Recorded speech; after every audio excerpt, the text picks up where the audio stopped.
live. Hey, we're live.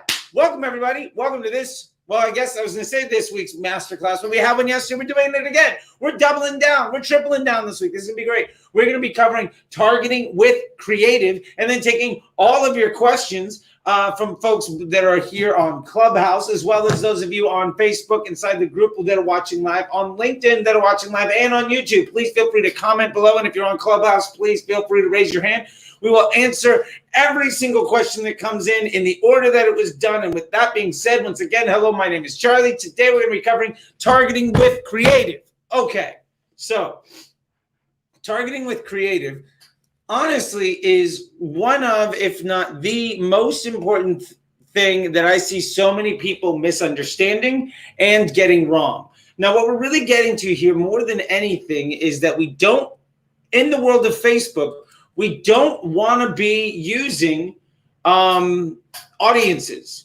We don't want to use like interest groups and other things. So one of the biggest or behaviors or other stuff like that. So first off, let me start off by describing why some people are here watching because they hear me. Yes, I'm this animated in real life too.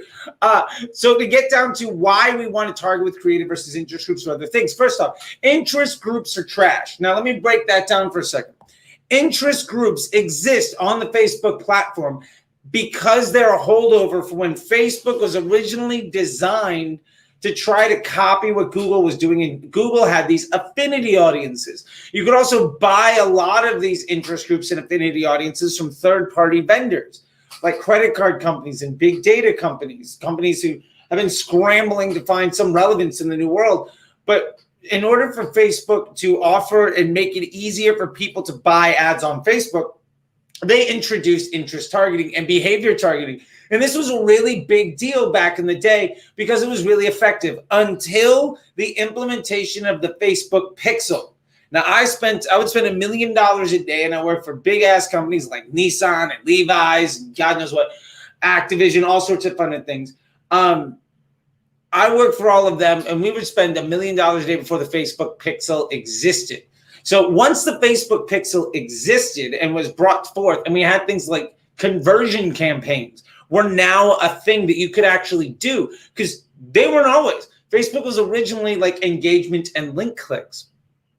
Once that happened, Facebook brought in also an optimized CPM environment, which basically meant that Facebook was going to try to make sure that every user had the best possible quality experience on the platform, which at that point basically meant that it was now irrelevant to use interest groups. Now, people still use them because there's this misconception that, well, these are people that are interested in this thing that's a positive. So for instance, like if I'm selling a dog product, I'm going to target dog owner interest group on Facebook. And let me break that down in 3 reasons why that's wrong. Number one, because somebody's interested in the dog doesn't mean they're a dog owner. An interest, it does not map sentiment or for whatever self-interest you have in that thing. What it means is that person's talking about dogs or going to a site where dogs are regularly featured. Now, I'm a dog owner, so I'll be surprised if there were any of these. But say you didn't like dogs and you were very vocal about it, you'd be in the dog interest. You know, if you've ever worked in, if you've ever had a restaurant client, or if you ever worked in the service industry, a bad review goes really, really far. Very few people say about all the great experiences they have, but if they have a bad one, they're going to talk to everybody and their mother about it. So negative feedback is very common, especially with things that people are interested in. And you see this a lot in audiences. So understand that maybe 5, 10, 20, 50% of your interest group isn't people that think positively about what you have to say. So you are specifically limiting the folks that you're showing your ads to a small group of individuals that half of them maybe might not even think good about what it is that you're offering. So for instance, I'm a dog owner, I don't feel bad about cats. I don't really care one way or the other. But if I was to say I'm a dog owner, but I talk smack about cats every single day, I'd be in the cat interest. So you're going to try to sell me things, and I'm going to respond very negatively to it because I'm not a cat owner. You're wasting your time and money. Now, the second reason that that's a flawed idea is because interest groups are not static. They update randomly. I mean, not totally random. They update based around level of volume. So somebody might be in the interest group today that isn't in the interest group tomorrow. So because Facebook's already doing retargeting for you, they're showing ads to people more and more. And you're like, well, I'm not doing retargeting. I'm excluding all those people. It doesn't matter. Facebook is doing retargeting for it. If you've ever noticed, if you hit the frequency button, it is never 1.0. And because it's more than 1.0, that means you're showing an ad to somebody more than once. So you're retargeting. Even in broad, you are retargeting. So you have to understand now that you are focusing your energies on individuals that may or may not be in that audience. So if you hit me today and then all of a sudden I fall out of this interest group interest group audience, you've now lost me. I might be a great person, but because I didn't talk about that recently enough, or I didn't give Facebook the signal to say that I'm interested, then I'm gone.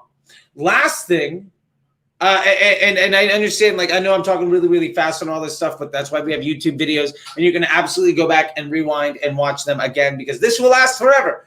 I'm also transcribing them and going to put those out there for other individuals. If you sign up for the email newsletter that is coming out, you will see transcriptions to a lot of these lives. If you want them, they'll be available. And that's another thing I'm really trying to do to help people get as much as they can out of all of this. Last thing is interest groups are inherently more expensive. Now, it's not just because they're smaller, which is absolutely true. The smaller the audience, the more money you pay for it. And it's not just because it's a customized audience, which, yes, the more you customize something, the more you pay for it. It's also because there's far more money being spent by big spenders in short bursts against interest groups. Now, let me tell you a little bit about this from my personal experience. When I used to run CBS, we would spend $1 million a day against interest groups so that we can understand who best to go and try to sell commercials on the TV shows to. Now, if you're struggling to sell a product and then you go after an interest group, what do you think is going to happen to the cost of that inventory, the effectiveness of your direct-to-consumer effort, knowing that there are hundreds of people willing to drop hundreds of thousands of dollars today where making money isn't a priority? It's not even something that they're looking at. We didn't look at all around revenue because we didn't need the revenue. We were doing market research at scale and awareness, which is something that you have to understand occurs a lot. So understanding that interest groups, behaviors, all of those audiences, trash. It's old school thinking. It's basically been obsolete for 5 years. People do see success with it, because if you have a good business, you can win even if you're doing things wrong. We all know business owners that are successful that have terrible customer service, but they're still in business. Things happen. And so we have to understand that just because you've been able to win doing things poorly doesn't mean that you're going to continue to, because the cost of advertising on the platform is going to go up every single year. Every year, Facebook gets more expensive because there's more and more money going into it. The growth of new users is not matching nearly the growth of new advertisers. So there's more money, there's more demand, but there's not more inventory. And that, by sheer just any level of mathematics, will tell you, well, you're going to have to pay more for something. And that's okay, because now what we're going to do is really get down to what it is that you need to do. Now, I think a lot of this is a fundamental misunderstanding of how Facebook operates. Facebook relies on getting and keeping people's attention so that they can have a positive experience, so that they can then sell that attention for money. The average person swipes the height of the Eiffel Tower on a daily basis. Your job is to create content that they're going to receive that they enjoy, so that you get lower CPM, so that you can then show those ads in a way that is positive for your business ROI. If you try to force ads that may or may not work using bidding models and lookalikes and predictive elements like cost cap and 7-day click and all this other stuff, you are stacking predicting the future on predicting the future on predicting the future. And that's going to lead you in a world of hurt, because you don't have any actual real data to build on. So we're going to avoid all of those things that are basically luxury problems for people that spend a ton of money, and obsolete strategies that basically only still working for folks that have good businesses or ad agencies with really strong clients. I can't tell you, I know a ton of ad agencies that absolutely preach this really bad advice, but they succeed because their clients are really strong. For instance, like when I was working with the Activision team, do you think we really needed to get the Facebook ad campaign completely in line so that we could sell the next, I forgot what we were doing, is like Call of Duty? Like, that game is going to make $10 million the day it opens, regardless of anything that we do. We can't necessarily honestly pat ourselves on the back for crushing because the client is really good. But a lot of ad agencies will say, well, we have really good clients. They're all really successful. And clearly that means we're doing a good job. No, you just signed a good contract. And you can win doing bad work on a good contract tons of times. The problem is I'm trying to help you all succeed, whether you're spending 100 a day, 1,000 a day, 5,000 a day, or if you're more like me where you're spending 15, 30, 50, 100, a million a day. All of those have different strategies. And the most important thing that we need to get down to here is simple: the targeting with your creative. Now, I've given a whole reasons why this is important. Let me give you a reason or an example of how to actually do this. So first off, what's the number one audience on Facebook? Broad. What is the number one audience that you need to be spending every single penny of your dollars until you have other quality problems? Age, gender, and location. No targeting, open targeting, zero targeting, or as Facebook internally calls it, broad. That is the absolute number one best audience you can advertise with on Facebook. The cost of inventory is very low. Also, every single ad makes a lookalike audience based around the people that respond to it. So because remember, Facebook's number one objective is to keep people on the platform and feeling positive. So every single ad is its own web page. Facebook measures the bounce rate, the click-through rate, and the stickiness of every single web page. And then because the Facebook newsfeed's a curated experience to keep you on Facebook, they just show you content they think that you're going to like. So your job is to make content that people will like. And if you find people that respond positively to that content, who else is going to see it? Other people that are going to respond positively to that content. So for instance, instead of targeting in cats as an interest group where you're targeting a whole bunch of people that don't like cats, that are talking shit about cats, that may or may not be in there, that you're paying extra money to reach, and you're also targeting against $1 million spenders who are just doing it for market research, you could just have an ad that says, are you a cat owner? Boom. You know who's going to respond positively to that? Cat owners. You know who's going to see more of those ads? Cat owners. You know who you're going to reach with your direct-to-consumer advertising while paying 1/3, 1/2 of the overall CPMs at a much more stable rate while reaching far more people? Cat owners. That is a good job for you. That's the business objective. That's what you're trying to do. So what we're talking about here more than anything, and I know, again, I'm talking wicked fast, but I'm trying to get through all this, and I want to also open up time for your questions. And you can watch all of this in review on Facebook, inside the Facebook group, facebookdisruptor.com. You can follow me on LinkedIn, or you can go to YouTube, Facebook Disruptor, and check out the live there. And you can do it in half speed or 1/3 speed because I know I talk really, really, really fast. I haven't even had coffee yet. My point is here.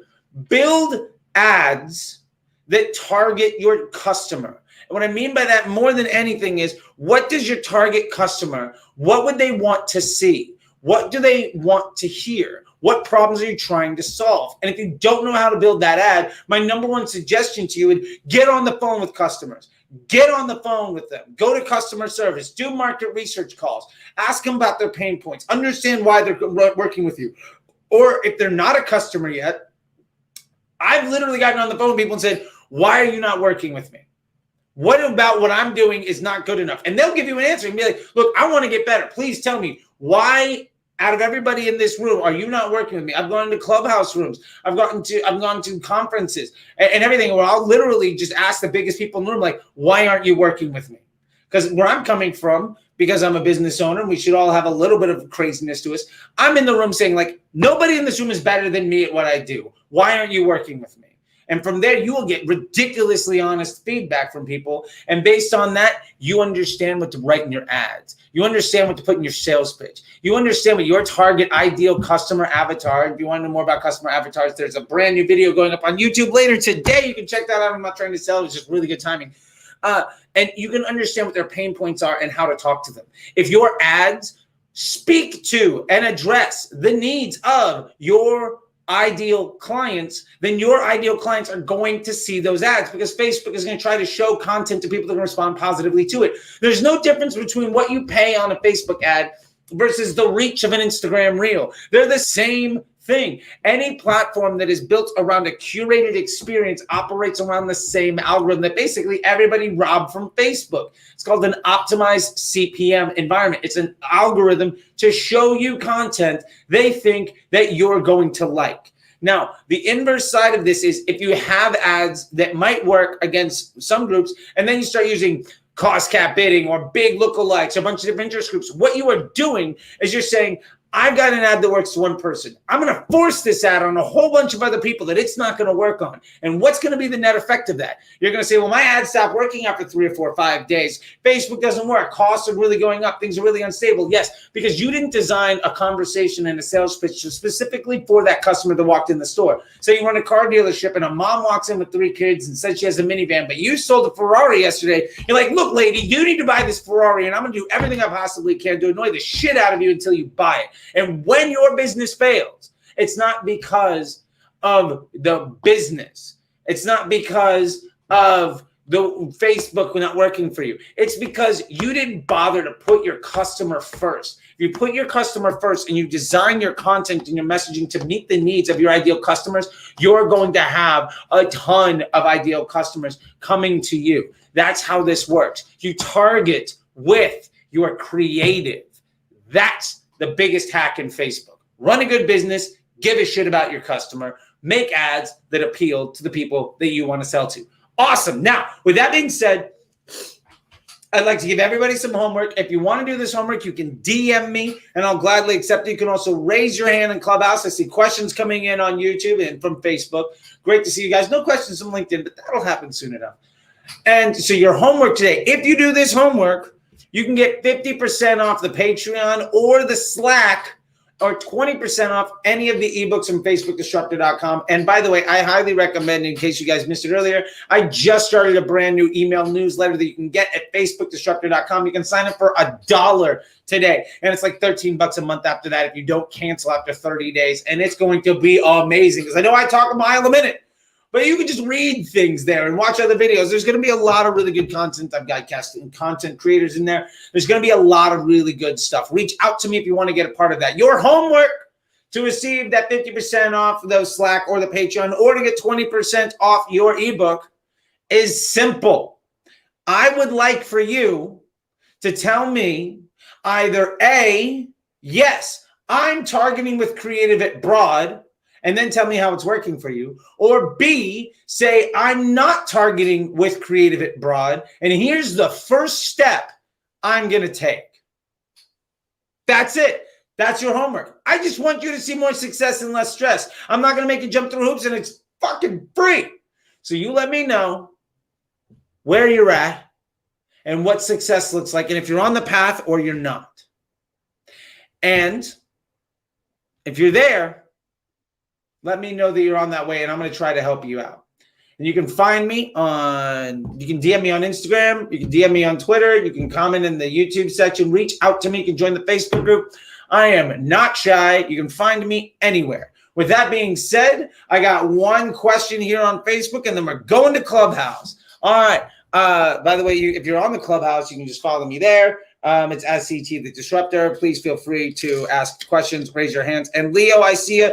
Jovan, I see you. Leo, I was expecting you in the Slack. We're going to cover your questions, man. I'm going to make you happy. This is going to be good. We're going to make you some money today. All right. Facebook user. It won't tell me who the Facebook user, I guess, is privacy concerns with Facebook. There we go. But it says, what social platforms will replace Facebook? And my honest answer to that is I don't think anything will. I think it's got an extraordinarily unfair advantage in the marketplace. And at this point, that's like asking what search engine is going to replace Google. I don't think something will. I mean, eventually it will die out, but it's like, what's going to beat out if you would ask me in the 70s, and not that I was alive even in the 70s, but what's going to beat out the gas engine? Clearly the electric car, and electric cars and gas cars actually started around the same period of time. There's a big scandalo between gas companies and electric car companies, but we almost were all driving electric cars like 100 years ago. But that's a whole other history lesson. Okay, with that, I do see one more question here on YouTube. Well, somebody asked, can I repeat it? I think you just need to wait for this video to be done and rewind. Believe me, I don't even know what I was saying at 11:08 a.m., but I hope that we get some answers. And if you don't get the answer to your question, Nilkesh, If you don't get the answer to your question, I butchered that name. Just DM me. All right, one more question here on YouTube, and we have Clubhouse hand raising. Okay, so Carousel says, "Can see what you're talking about with D2C and brands. What would you do differently promoting affiliate offers, or the product life cycle might be a lot shorter in most instances?" Well, I'm going to make things really easy for you. What I'm talking about works for everything. There is no objective on Facebook where this isn't how you're supposed to do things. That's the bottom line. There's actually very, very few advertising efforts in the world where this isn't the best path forward. The few exceptions to that are demand-based digital marketing platforms. So the very few exceptions to this rule is like Google search. And yes, you can have a better ad in Google search, but you're going to win in Google search because of a bid, that you're running in the algorithm, or sorry, with the auction with other people. But even that just means you're going to be placing higher in the ad. It doesn't mean you're going to get the business.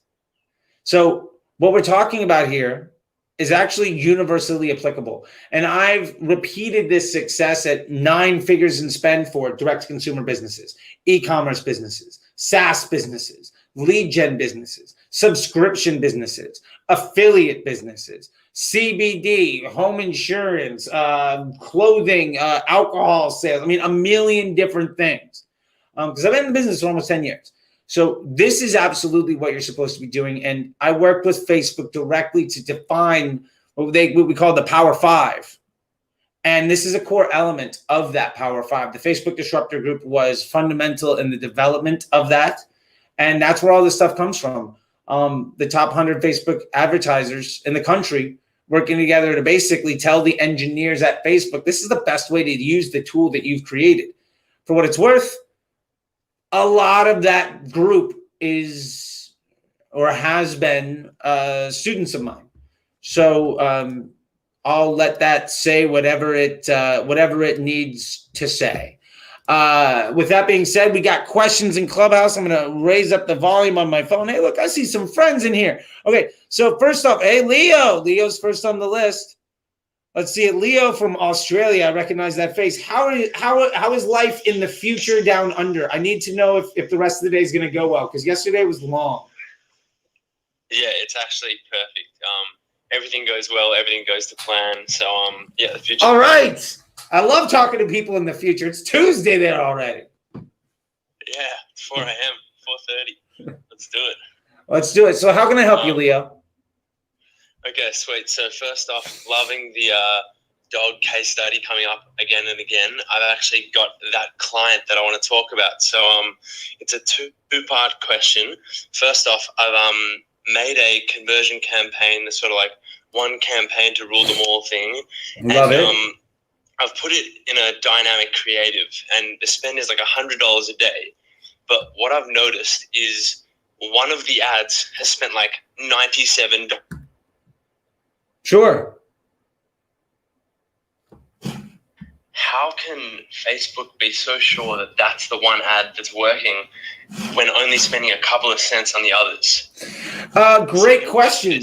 Actually, maybe I'll let you answer. Yeah. Great question. And I really want to get down to this because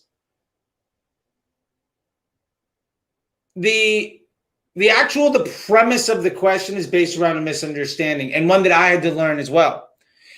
Facebook isn't saying off a couple pennies that this is the ad that is going to be the best for you. What Facebook is saying is based off of the metadata of the creative, your site, the content of the words that you're using, and how that image is constructed, and if it's a video, what items are in the video, how it flows, the length, everything else. Because Facebook can literally read, the AI reads all of the content of everything on your web page, on your entire site within 3 clicks of the ad, 2 clicks of the ad, and all of your content. And then it uses that to determine what is going to give our users the highest estimated action rate. So Facebook is just saying, out of the available choices you've given it, which one's going to be best to make the user experience strong and in a way that gives you a consistent result. Facebook doesn't know what your business objective is, whether or not you can spend $300 to sell something or 10. Their objective is to give you a consistent result week over week. So it's not that it thinks that this is the best ad for you based around your business principles. Facebook is saying, of the available choices, this is most likely the combination that is going to give the end user the best experience. And what that means is we really have to first let that dynamic creative leave the learning phase so that we can understand that the results of it are based on statistical significance and not just a day or two of spend and incidental data. The second point from there is, if it is delivering us a result that is good enough, we can go in and grab the post ID of the highest estimated action rate ad, which I won't get into the finer points here. I'll say it out loud. You may or may not get it, but for the record, Leo, you did mention this, and you was talking about getting in the Slack. So the last Slack chat, we screen recorded a member of the Slack group actually going around and me teaching them, and they were able to do it in like 2 minutes, which was great. But for those of you that don't know how to do this, really quickly, just because I'm going to try to do this as visually as I can, or in your mind's eye, the terrible words that might be. When you're editing an ad, in the upper right-hand corner above the preview, there's a little square with a little arrow that pops out of it. And that is a thing that allows you to preview the ad, but you can also see Facebook post with comments. Now, if you hit Facebook post with comments, generally speaking on non-dynamic ads, that'll break out the ad and show you the actual web page of that ad in a feed, but you'll be able to see the URL of that ad and consider anything else on that URL as organic or promoted content from the algorithm. But the first post, that's the post ID for that ad. Now, if it's a dynamic creative, the initial post ID that you're seeing there is what is the URL, what is the website address for this frame that holds ads in it. And then there's another string of numbers that itemizes out the logic for that ad, and you're going to get a list of ads that show up for dynamic creative. However, when you get that, what you can do is right-click on the timestamp. So below the page name, it'll say created by so-and-so and then a date. If you click on that date and it opens up in a new window, that's the actual URL for that post. And I found this by accident because like 7 years ago, I spent like 50 grand on a tweet for Dr. Phil playing badminton in the street, and they weren't sending me the Twitter ID. So I just ended up finding it. And apparently every single social media platform on the face of the planet basically operates in this exact way. The timestamp ID, timestamp links directly to the ID itself. From there, you can isolate that ad. You can see if that's good or bad for you. If you are really close to where you want to be, then you can try to optimize out the bad choices, or the things that are not spending well, or that have spent that delivered no results. If you're very far from where you want to be, you can itemize out what is the largest liability inside of your dynamic creative, inside of your available options across the entire ad set or the entire campaign. If there's multiple ad sets in there, you find out what is the biggest liability to my success, what has spent the most, that is furthest away, what is the largest spending item that I have the least amount of confidence is ultimately going to be a part of a winning ad. Remove that one piece, immediately you're going to get better overnight. You do that over and over again, and you're going to get better and better. The way that you operate Facebook and the way that you optimize the platform is by removing bad choices. A lot of people make the mistake of saying, well, what's the best thing? Let me just spend the most amount of money on that. And that is fundamentally paramount. Like that is one of the biggest reasons that most people see instability and a lack of success and a lot of stress inside of Facebook ads. Instead, in this situation, what we're doing is we're saying, well, what is our biggest liability? If you remove bad choices from a machine learning platform, eventually it's just going to continue to make better and better choices, right? It's like training a dog. You have to teach it what to do. And the best way to teach something what to do is reward it when it does well and remove bad choices as options. If you remove all the bad choices, eventually you only have good choices to make. Basically, what you're doing is you are applying a law of averages to a data set and then just removing the worst available option. Then the data is going to review, the data is going to reset, and you will, move forward. And hopefully what will happen from that is you get better next week than you were this week, which is better than you were last week. And that's all you can really ever ask for inside of these things is continuous improvement. So Leo, that was a very long-winded question with some visuals that nobody's going to be able to see. But did that help at least with the first part of that question? Yeah, that did help. I feel as though I should probably wait for it to exit the learning phase and then start sort of navigating it one creative at a time. But yeah, that made perfect sense. Thanks for that. I love it. I love it. And one other note there too is don't just look at the creative, also look at the copy and the headlines. Hopefully you haven't loaded in like 5 or 10 of each. But what you can do if you have loaded in a lot is make another ad set with a lot of the options that haven't had any spend and see if any of those, when given a chance, because you've isolated them out and you remove them from the larger piece. Now, instead of just letting Facebook try to optimize on that one choice, you're giving it a separate place to potentially spend money. And that way you begin to diversify your risk and you accelerate the potential of opportunity. That's cool. I'll actually do that. Yeah, that's smart. Awesome. Yeah, for the record, I would say have no more than a total of 20 total possible combinations inside of any dynamic creative, because eventually you get to the point where you're not able to make any actionable insight. Okay, perfect. And on that, actually, I've got another client that's spending $100 a day, and I have like 20 video creatives to test. And with $100 spend a day, I just want to know, how do I actually structure that to be able to test them all, and like, you know, how many ad sets, how many ads per ad set should I do dynamic creative? Yeah, that's going to be tough. I mean, I would go through a whole round, a thing I call golden bear testing, which we can't really get into here. I covered a lot of my Facebook ads MBA program. But the honest truth is you have a catalog of assets. You don't know if any of them are good or any of them are bad. At $20 a day, what I'm gathering more than anything is that company does not need Facebook ads to work for them to see success. And if the case is that they do, you're just in a much worse spot because they're probably going to fail long term.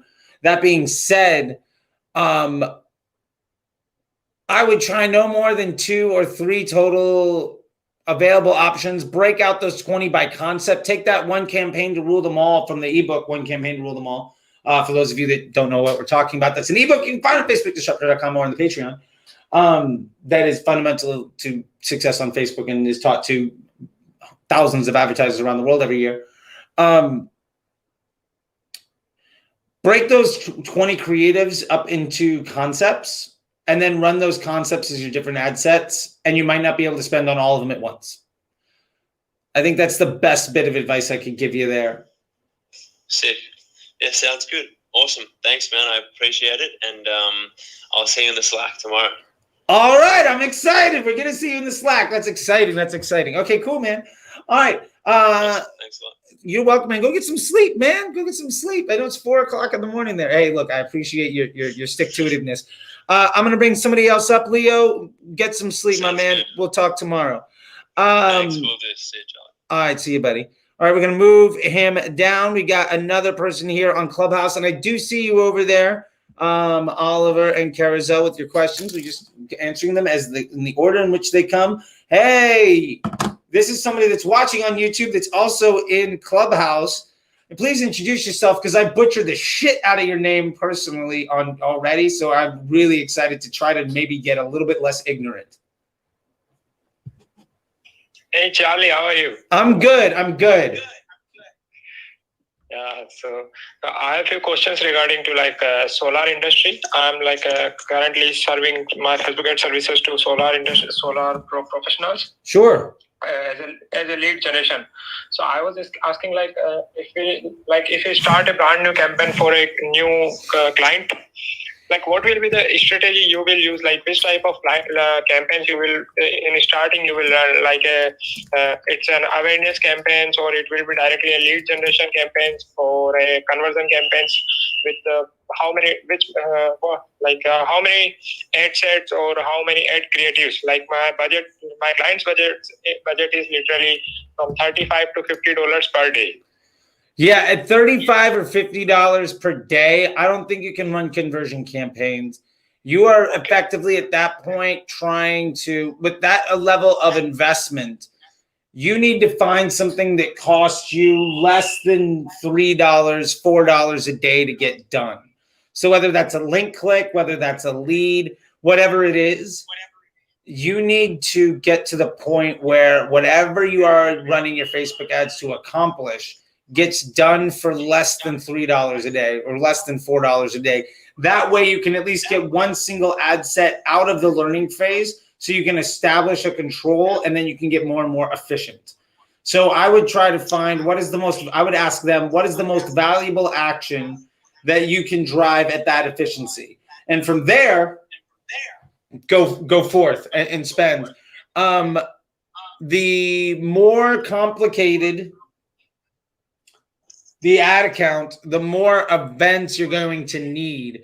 I would highly suggest itemizing out one single key performance indicator. So it's link clicks or brand awareness or lead gen, whatever, where you can get a lot of actions. Ideally, I would try to get something where it's $1 or $2 per.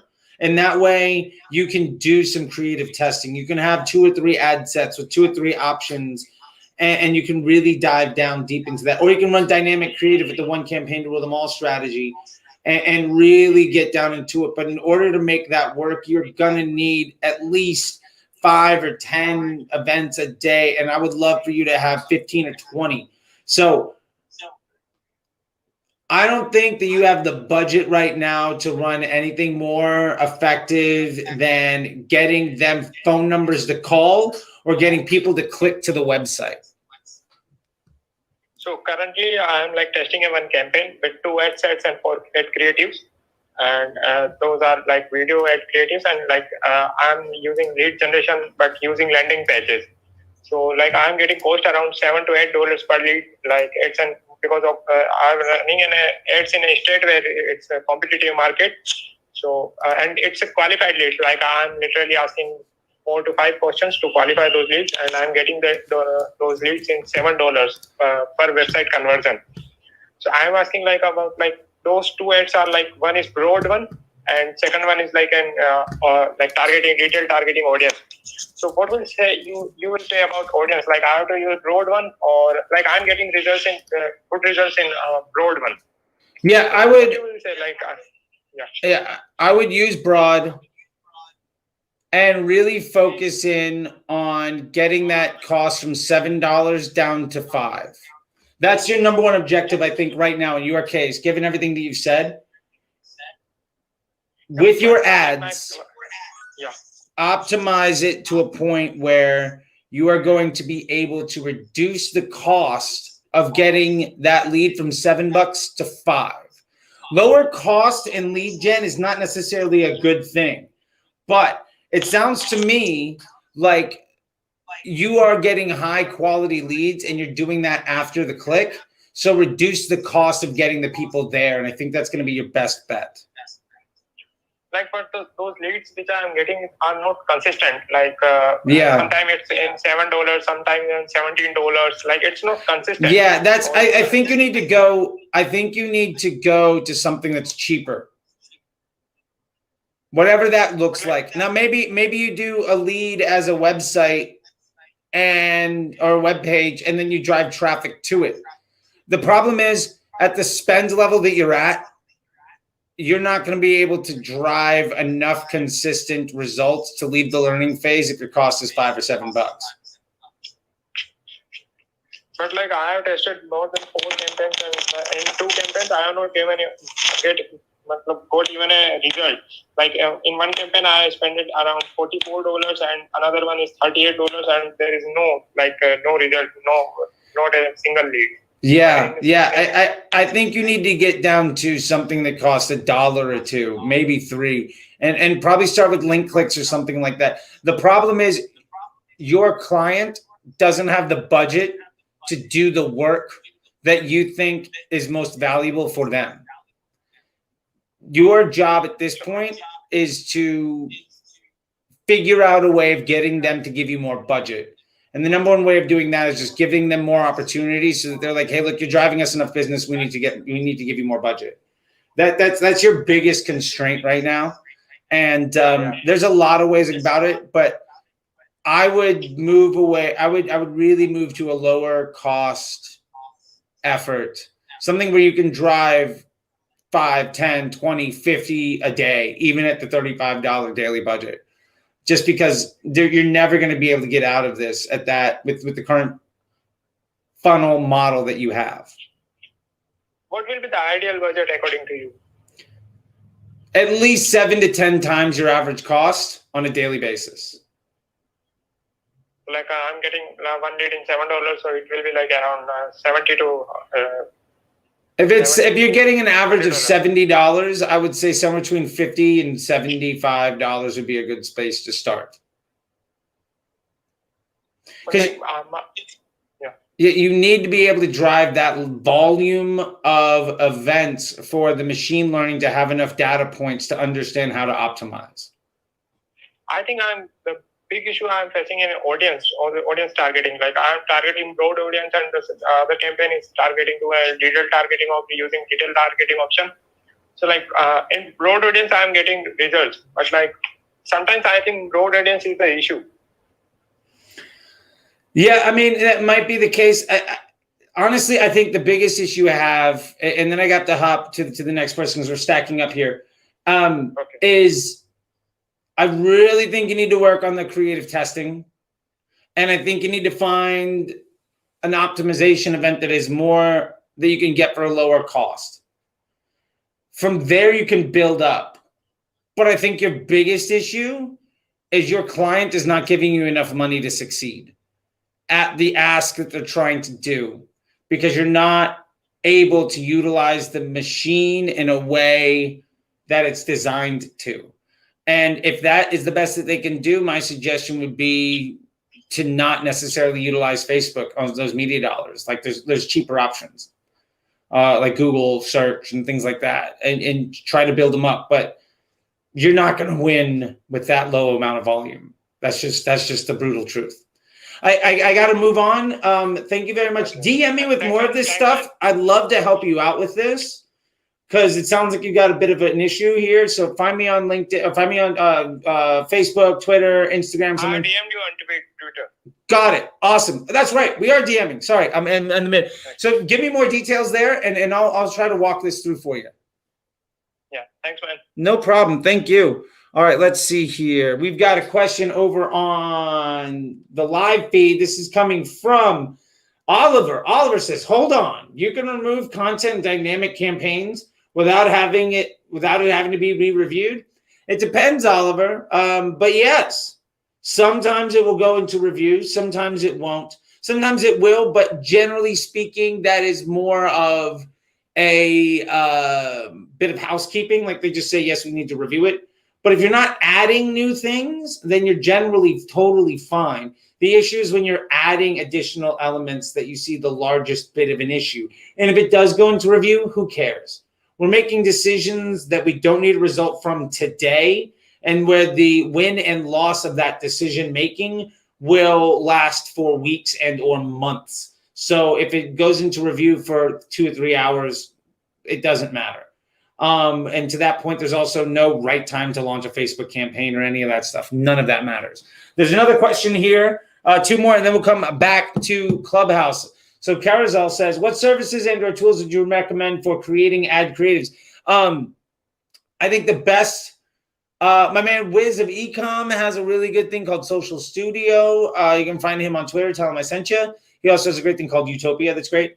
Also, I have some great graphic designers. If you want to reach out to me, I can put you in touch with some folks who are phenomenal at doing that. And I highly recommend that you do not go the route of trying to do it all yourself, and you do not go the route of paying as little as possible. It is the number one most important thing on the Facebook platform, and if you invest into it, you will get a return from it.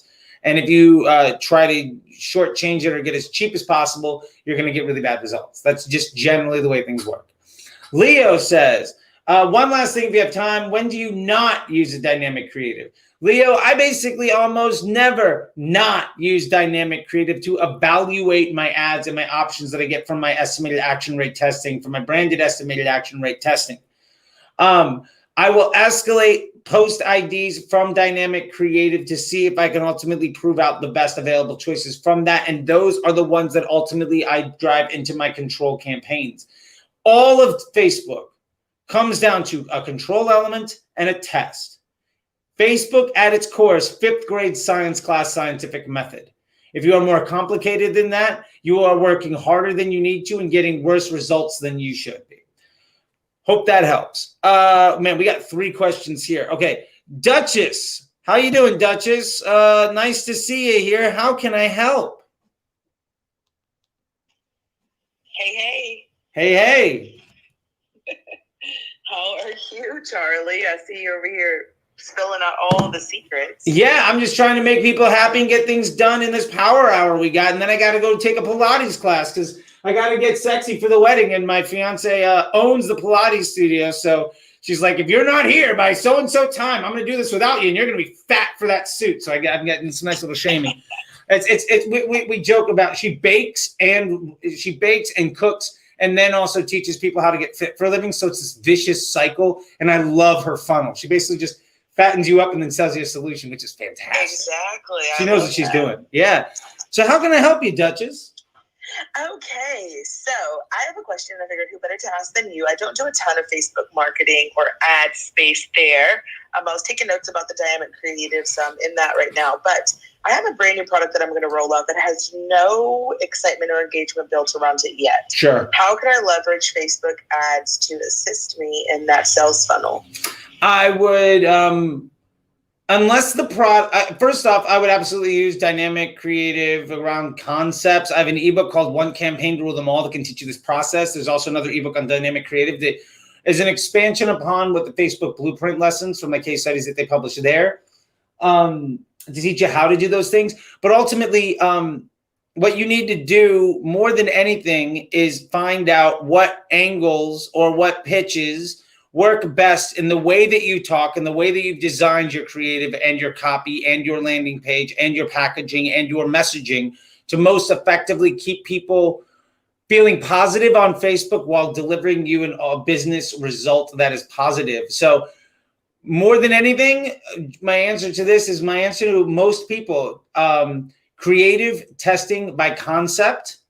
And that concept can be video versus image. It can be high cost versus low cost. It can be made in America versus influencer. It doesn't really matter. You just want to make sure that any one of those dynamic creative ad sets has less than 20 total possible combinations of all the elements that you have so you can make actionable insight. And then beyond that you get actionable insight because of the way that you've separated those creatives. So you can know like what I'm doing, I'm getting better results from images, or I'm getting better results from video, or UGC is working for me, or testimonials, whatever it is. There is no silver bullet on what the best type of ad unit is. It is how you best get your message across in the way that you communicate. So that's what I would do. Also, unless you have invented something that has never existed before, Facebook will have a large amount of data on who best to show that content to based around the metadata of your web page. Also, you need to turn on advanced matching inside of your ad account. It's an element of the Power 5. If you don't know about the Power 5, Google Facebook Power 5, and you can see all the case studies that we put together to tell people how to make things work. But basically, Facebook is looking at literally billions of people across literally millions of websites and trillions of conversation and data points. So unless you have invented brand new words and have images nobody's ever seen on a product that has never existed before, Facebook is going to have a pretty deep archive on who to show those ads to. So that's how I would get started. And I would also define success as having my second month be more successful than my first. You're probably not going to win right out of the gate. And that 100% does not mean that you are going to fail long term. Any business requires trial and error to see success. If you were to go to get any business loan to try to succeed and you're like, I'm going to be profitable in 30 days, they're going to laugh you out of the room. Facebook is no different than that. So I hope that helps. And please feel free to DM me with any of the other stuff that we got some questions stacking up and I got 9 more minutes, but is that helpful, Duchess? Is that good for you? Or it also went way too, if that went way too fast, you can follow me. No, it wasn't. I listened fast. Gotcha. Well, this is also available on YouTube, so you can watch it on replay whenever you want. Okay, where is it at on YouTube? The Facebook Disruptor on YouTube. Also, you can go to my LinkedIn, or you can go to my LinkedIn profile for my Instagram account, because you're on Clubhouse. You can go to my Instagram. You can hit my the link tree there, and you can find anything. The video is live on my LinkedIn. It's live on my Facebook. It's live on YouTube. So you'll be able to find it. It's also going to be archived inside the Patreon, so you can find it in a million different ways. Perfect. I'm gonna go check that out. Love it. Off this. Love it. Check you out somewhere else. Love it. Thank you so much, Duchess. And I'll see you over in that $1 million room. $1 million biz. That's right. Yeah, that's right. All right. I'll see you over there Okay. some other time. Thank you Keep so doing much. the amazing work. All right. Thank you. I will. All right. That's fun to see some folks I know from some other places. I got a question over here on YouTube. And then actually, you know what? We have another person here. Leo, you're back. Let's see if we can't get you up. Are you onto the stage? Is it bringing you up? Hey, Leo, you're back. Yo, can you hear me? I can hear you. Sweet. Thanks for having me again. Yeah. So I'm having trouble understanding the whole control campaign and test campaign. I say I'm starting for a new client. I pop everything in a dynamic creative. What's working is working. That is then my control campaign. Yeah, let me give you the timeline here really quick. So we have elements. We should theoretically be testing our elements to see what has the best branded estimated action rate. I cannot get down into this, honestly. I'm in my Facebook Ads MBA program. We get down into that, and there's a little bit of it in the Slack as well. But that's a whole other big ass conversation. For the purpose of our conversation here, dynamic creative, the winner post elements of a dynamic creative, you can move them into a new ad set within your creative testing campaign that is your proving ground. Those are your winners. If that ad in that proving ground dominates all of the spend like you're seeing right now, and the performance is better than everything else, and that success has gotten to the point where you can't spend any more money without it not being well, and you can't test any new ideas, then you can take that ad from that proving ground, winners only creative testing ad set, and move it into a new campaign targeting just broad, and remove it from your creative testing, because now you've identified that this thing has a max amount of work. The budget and the budget and the estimated action rate has delivered you a bid that is desirable. You've identified that, but it's now a liability to future success. That is now in your control campaign.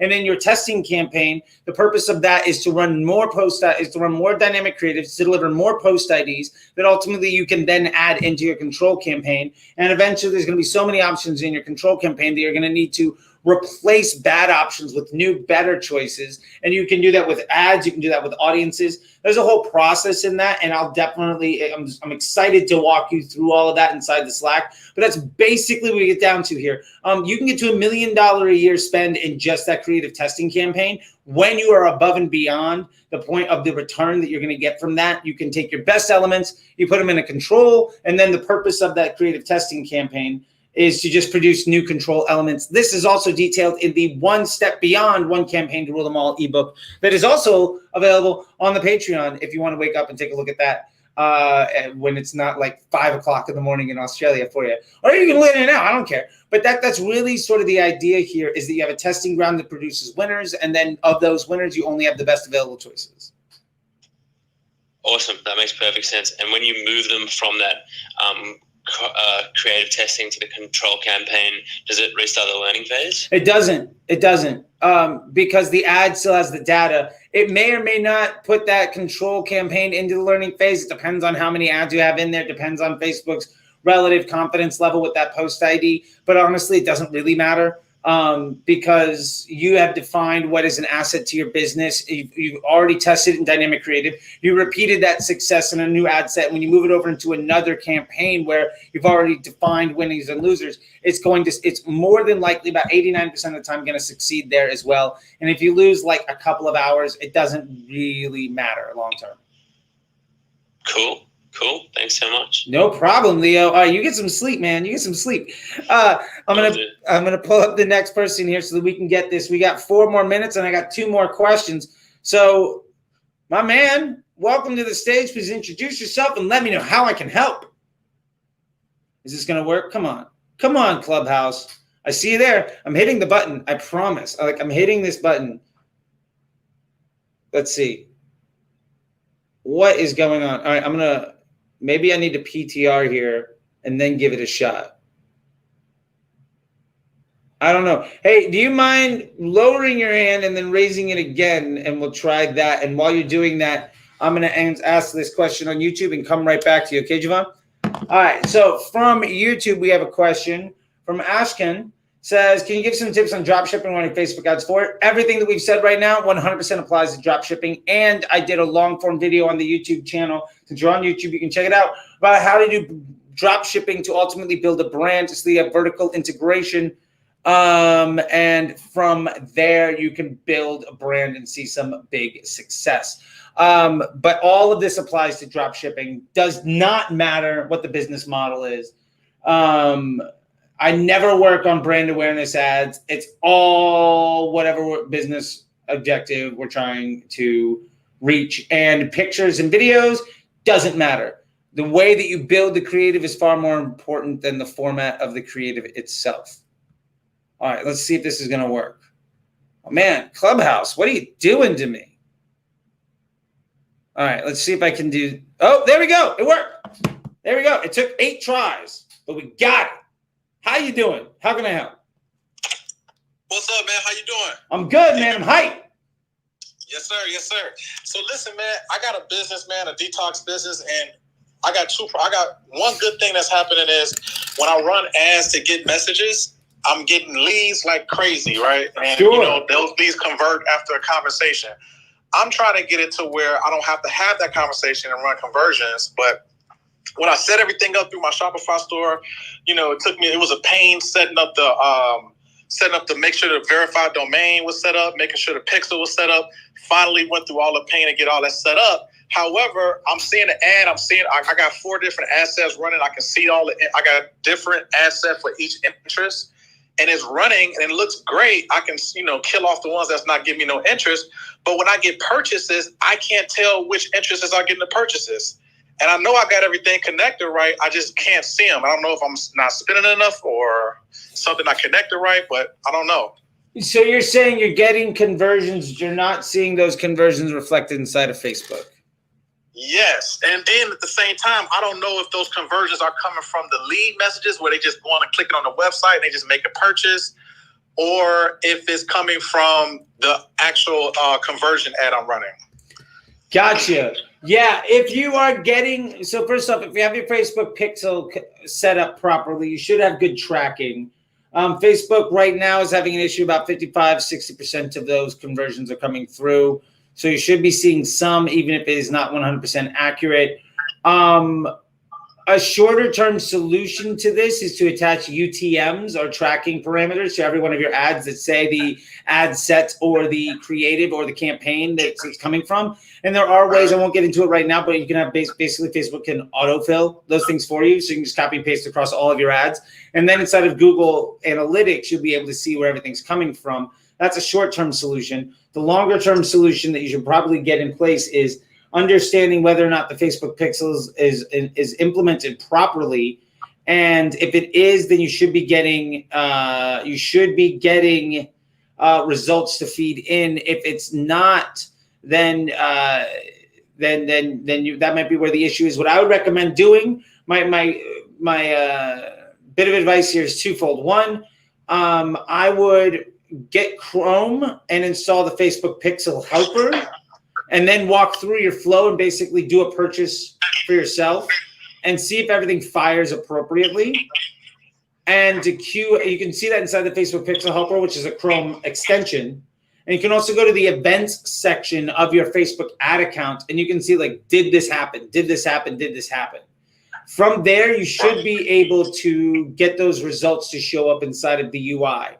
If that isn't working, then if you have all that stuff work, but it's still not showing up, then there might be some issue. And the best way of getting Facebook tech support is to go to their help and just basically file a shit ton of tickets every single day. The honest truth is those customer service people are rated on how quickly they respond to tickets and how many tickets they go through. So if you file 2 or 3 tickets a day for basically every single thing that you can, that office is going to see a shit ton of stuff come in, and somebody's going to get you because you're screwing up their numbers, and that's going to ultimately get an internal conversation, and some project manager on a team for customer service is going to have it out for some person because they didn't get you an answer quick enough.